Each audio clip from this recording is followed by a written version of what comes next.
শেষ হলো একটা যুগের। ৮৯ বছর বয়সে পরলোকে পাড়ি দিলেন বলিউডের হিম্যান ধর্মেন্দ্র। সকলকে কাঁদিয়ে চলে গেলেন বীরু। সোমবার দুপুরে আচমকাই তাঁর বাড়ি থেকে বেরোতে দেখা যায় একটি অ্যাম্বুলেন্সকে। সোমবার দুপুরেই ভিলে পারলে শ্মশানে দেখা যায় হেমা মালিনী, এশা দেওয়াল, সানি দেওয়াল, ববি দেওয়াল এবং আমির খানকে। সাদা পোশাকে দেখা যায় তাঁদের। এরপরই সামনে আসে খারাপ খবর। অভিনেতার মারা যাওয়ার খবর নিশ্চিত করেছেন পরিচালক করণ জোহর। কিছুদিন আগেই ধর্মেন্দ্রর মারা যাওয়া নিয়ে গুজব ছড়িয়েছিল সোশ্যাল মিডিয়ায়। তাই এখনও অনেকেই মানতে চাইছেন না যে বিদায় নিয়েছেন সবার প্রিয় গরম ধরম।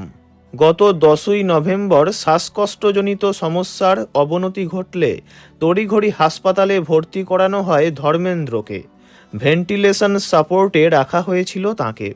গত 12ই নভেম্বর মুম্বাইয়ের ব্রিচ ক্যান্ডি হাসপাতাল থেকে বাড়ি নিয়ে আসা হয় প্রবীণ অভিনেতাকে। তাঁর চিকিৎসা করছিলেন ডক্টর প্রতীত সামদানি।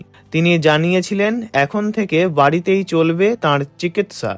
সব পরীক্ষা নিরীক্ষা বাড়িতে থেকেই করা হবে। সোমবার 24শে নভেম্বর নিজ বাড়িতেই প্রয়াত হলেন ধর্মেন্দ্র। ইতিমধ্যেই অভিনেতার অন্তিম ক্রিয়ায় পৌঁছে গিয়েছেন শাহরুখ, সলমান, সঞ্জয় দত্ত সহ বলিউডের তাবড় তাবড় তারকারা। শোক প্রকাশ করেছেন বাকি সকল তারকারাও।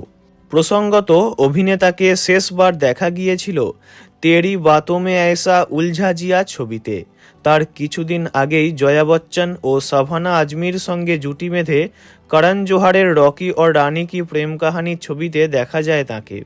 এমনকি সদ্য প্রকাশ্যে এসেছে তাঁর 21 ছবির ঝলক।